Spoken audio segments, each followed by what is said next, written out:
इसी part first organic chemistry paper second है और हम ले रहे हैं यूनिट फर्स्ट। इस यूनिट फर्स्ट के अंतर्गत जो नेक्स्ट टॉपिक है जो आज हमको लेना है वो है इंक्लूजन कंपाउंड, अंतर्निहित यौगिक। इन इंक्लूजन कंपाउंड को हिंदी में हम कहते हैं अंतर्निहित यौगिक। जैसा इनका नाम है अंतर्निहित मतलब एक के अंदर दूसरे का होना, ऐसे कंपाउंड अंतर्निहित यौगिक कहलाते हैं। ये दो अवयव से मिलकर बने हुए होते हैं। एक होता है गेस्ट मॉलिक्यूल और दूसरा होता है होस्ट मॉलिक्यूल। गेस्ट मतलब मेहमान और होस्ट मतलब मेजबान।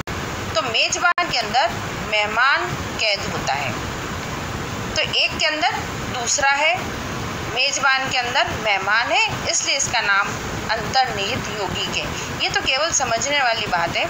अगर हम इसकी परिभाषा दें, डेफिनेशन इसकी इस तरीके से होगी, किसी यौगिक के जालक के छिद्रों में किसी अन्य पदार्थ के अणु इस प्रकार से फिट हो जाए कि वे दोनों संयुक्त रूप से एक पदार्थ की भांति व्यवहार करें, किंतु उनके बीच न तो कोई रासायनिक क्रिया हो और न ही कोई रासायनिक बंध बने, ऐसे बने हुए यौगिकों को अंतर्निहित यौगिक कहा जाता है।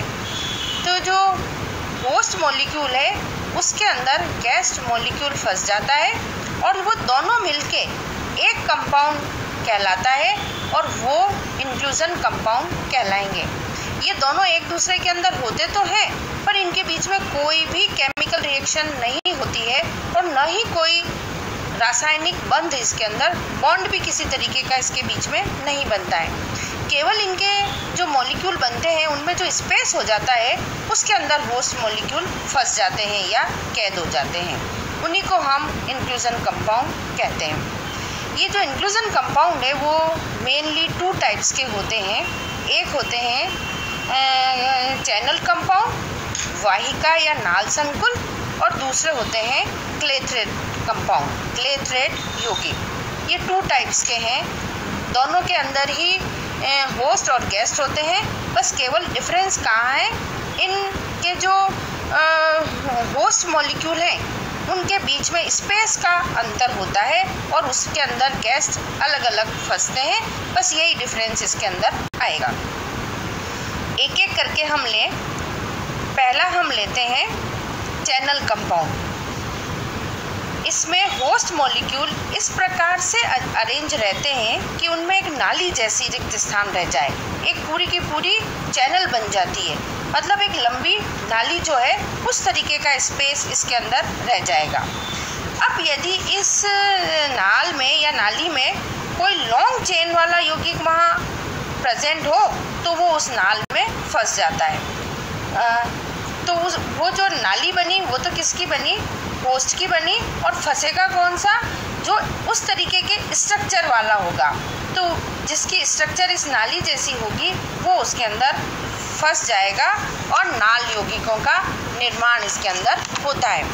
इसके लिए जो हम एग्जाम्पल लेते हैं उसके अंदर नॉर्मल चेन वाले एल्केन, अल्कोहल, एल्डिहाइड जो होते हैं वो, और यूरिया, ये दोनों मिलके इस नाली टाइप वाले जो है का एग्जाम्पल बनाएंगे। यूरिया जो है वो, यूरिया के मॉलिक्यूल हाइड्रोजन बॉन्ड द्वारा जुड़ते चले जाते हैं और एक उनके बीच में नाली जैसी स्पेस बन जाती है और उसके अंदर नॉर्मल चेन वाले एल्केन, अल्कोहल, एल्डिहाइड ये जो ऑर्गेनिक कंपाउंड है वो उसके अंदर फंस जाते हैं। तो जो होस्ट है वो तो होगा यूरिया और जो गेस्ट है वो होंगे नॉर्मल एल्केन, अल्कोहल, एल्डिहाइड, जो चेन टाइप है वो सारे इसके अंदर आ जाते हैं। तो ये इस नाली टाइप वाले कंपाउंड का एक एग्जाम्पल है। दूसरा उदाहरण हम लेते हैं थायो यूरिया और नॉर्मल एल्केन या फिर ब्रांज्ड एल्केन का। थायो यूरिया के अंदर एक्चुअल में जो सल्फ़र है उसकी साइज़ थोड़ी बड़ी होती है, इस कारण से जो होस्ट मॉलिक्यूल की जो साइज़ आएगी वो थोड़ी सी उसके अंदर बड़ी हो जाती है। तो इस जो इंटरस्टिशियल स्पेस या हम कहें जो जगह बनी है वो थोड़ी सी चौड़ी हो जाती है। सल्फर के कारण। तो अब इसके अंदर नॉर्मल एल्केन के साथ साथ ब्रांच्ड एल्केन जो है वो भी उसके अंदर फंस जाते हैं। तो इसके अंदर होस्ट जो है वो तो बन जाता है थायोयूरिया और गेस्ट बन जाते हैं नॉर्मल एल्केन या फिर ब्रांचडेन। और ब्रांच वाले क्यों आए? क्योंकि थायोयूरिया के अंदर सल्फर की साइज़ थोड़ी बड़ी होती है, चौड़ी होती है, इसलिए इसके अंदर ब्रांच वाले भी आ जाते हैं। तो ये दोनों एग्जाम्पल इस चैनल टाइप के कंपाउंड के उदाहरण हैं। सेकंड टाइप आती है और वो है क्लेथरेट कंपाउंड या क्लेथरेट यौगिक। इसको भी अगर हम डिफाइन करें तो इस प्रकार के कंपाउंड में होस्ट मॉलिक्यूल इस प्रकार से व्यवस्थित रहते हैं कि उनके बीच में छोटा सा छिद्र रह जाता है और उस छिद्र में गेस्ट मॉलिक्यूल फिट हो जाते हैं। इसमें गेस्ट मॉलिक्यूल छोटी साइज़ के होते हैं जो लेटिस के छोटे छोटे छेद में फंस जाते हैं। इनमें भी होस्ट व गेस्ट के बीच में कोई रिएक्शन नहीं होती है।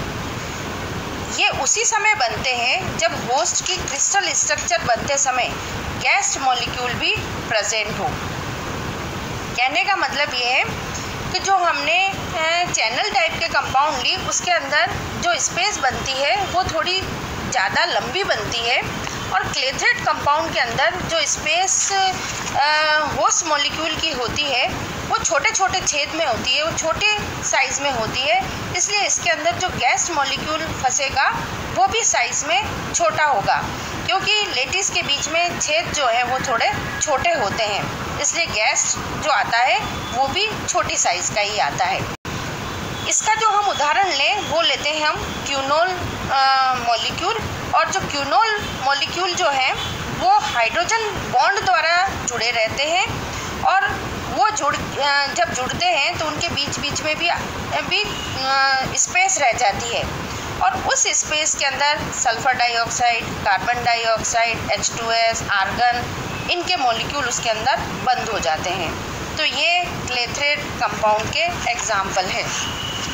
जो क्यूनोल है वो हाइड्रोजन बॉन्ड द्वारा जुड़ता है और बीच में उसमें जगह रह जाती है और उस जगह में ये कार्बन डाइऑक्साइड, आर्गन आगे आदि के इनके जो मॉलिक्यूल है वो उसके अंदर फंस जाते हैं।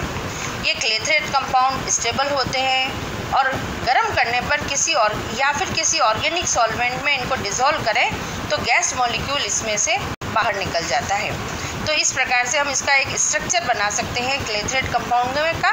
इसमें ये देखिए 3 क्यूनोल के मॉलिक्यूल आपस में हाइड्रोजन बॉन्ड द्वारा जुड़े हुए हैं और बीच में ये आर्गन इसके अंदर फंसा हुआ है।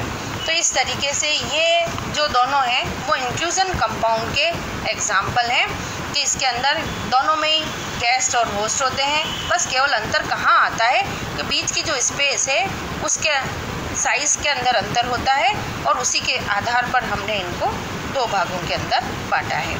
तो ये इंक्लूजन कंपाउंड भी अपने आप में एक स्पेशल टाइप के कंपाउंड है और हमने इनको यहाँ पर समझने की कोशिश की। Thank you.